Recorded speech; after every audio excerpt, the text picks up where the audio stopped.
Tim nasional Jepang mendadak jadi sorotan di laga perdana babak penyisihan grup E.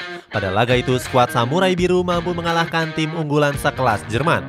Comeback ini menjadikan Jerman sebagai salah satu tim kuda hitam di Piala Dunia 2022 kali ini.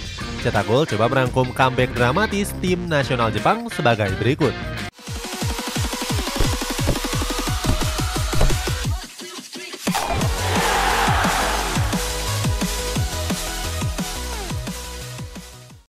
Dianggap nggak punya harapan. Tim nasional Jepang tergabung dalam grup yang sulit pada Piala Dunia 2022 yang berlangsung di Qatar. Skuad Samurai Biru berada di grup E bersama Costa Rica, Spanyol, dan juga Jerman.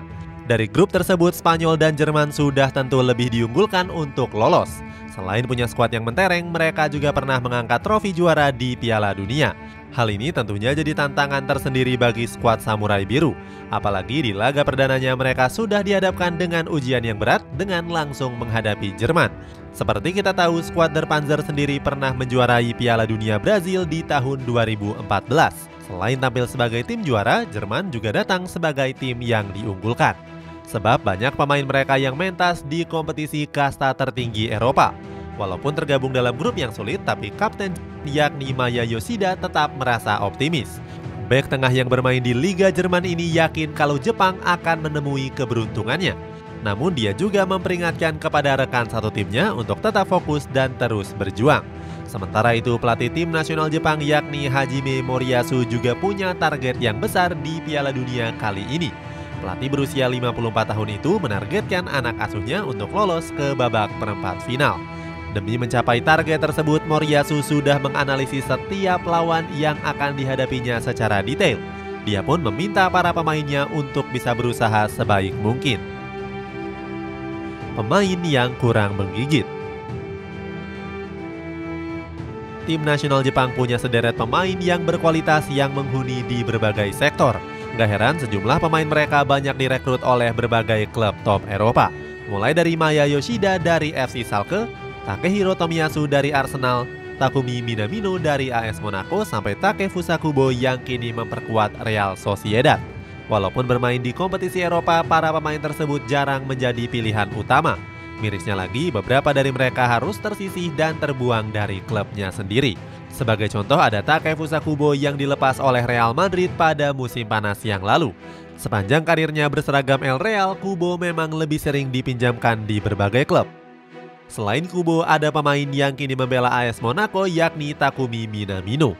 Pemain 27 tahun itu sempat membela Liverpool di musim lalu. Sayangnya Minamino jarang mendapatkan kepercayaan oleh sang pelatih Jurgen Klopp.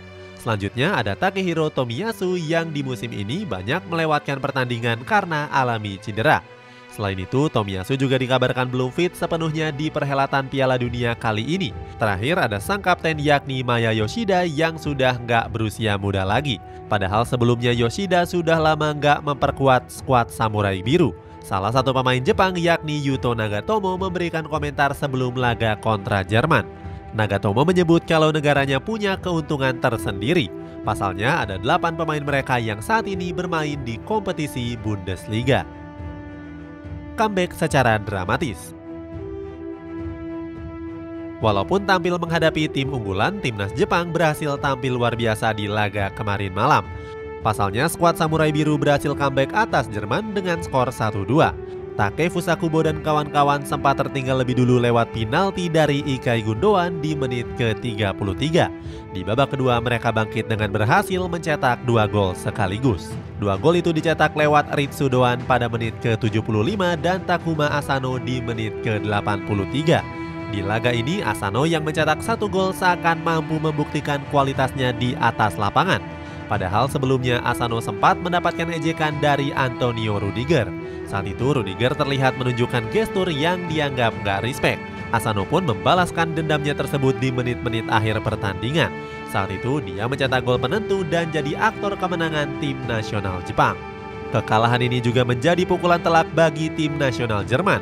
Bahkan Ilkay Gundogan menyebut kalau kekalahan ini disebabkan karena sebelumnya mereka sempat meremehkan Jepang. Kekalahan ini membuat banyak netizen menyangkut pautkan dengan serial animasi Kapten Tsubasa. Pada serial itu Jepang berhasil comeback atas Jerman dengan skor 2-1. Penampilan heroik Shuichi Gonda.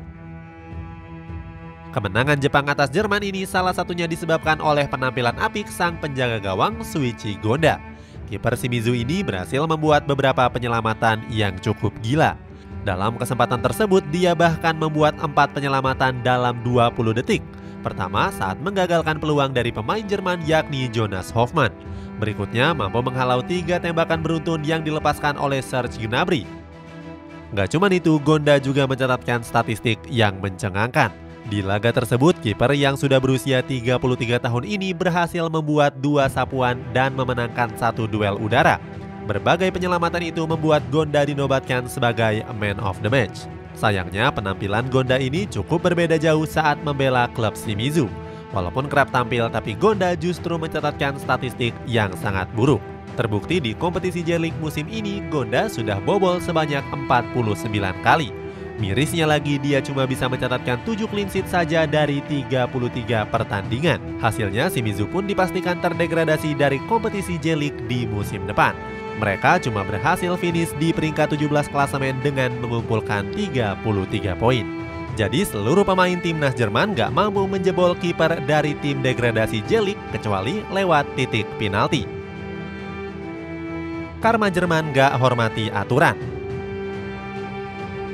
Banyak yang menyangkut pautkan kekalahan Jerman ini dengan kepentingan politik. Seperti diketahui, Jerman sendiri memang gencar untuk mengkampanyekan gerakan LGBT. Jauh sebelum pertandingan, skuad asuhan Hansi Flick itu sebelumnya sudah menentang keras aturan di Qatar. Sebab Qatar selaku tuan rumah melarang seluruh simbol LGBT untuk masuk ke dalam negaranya. Padahal sebelumnya FIFA sudah melarang para peserta untuk mengenakan ban kapten LGBT. Para petinggi di Qatar pun juga sudah menegaskan tidak akan mengubah peraturan negara demi event yang hanya berlangsung selama 1 bulan.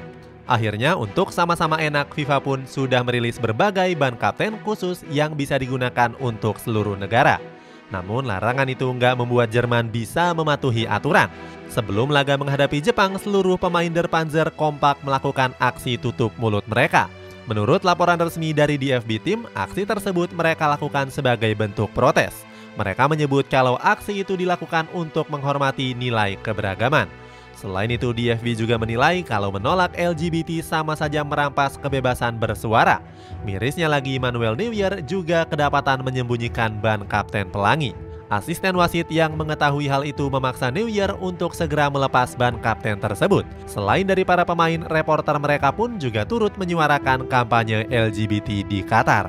Komentator asal Jerman bernama Claudia Neumann juga sempat mengenakan ban pelangi. Namun dia melepas ban kapten tersebut karena menuai berbagai kritikan. Hasilnya, sebagian supporter Der Panzer pun geram dengan para pemain mereka sendiri. Para supporter menilai kalau anak asuh Hansi Flick itu terlalu mengurusi urusan politik. Hal ini pun membuat fokus pemain di atas lapangan menjadi terganggu dan hasilnya Jepang memenangkan pertandingan dan Jerman harus kalah. Itulah ulasan comeback dramatis tim nasional Jepang atas Jerman. Bagaimana pendapatmu? Apakah Jepang bisa lolos dari fase grup neraka ini? Coba tulis pendapatmu di kolom komentar di bawah ini.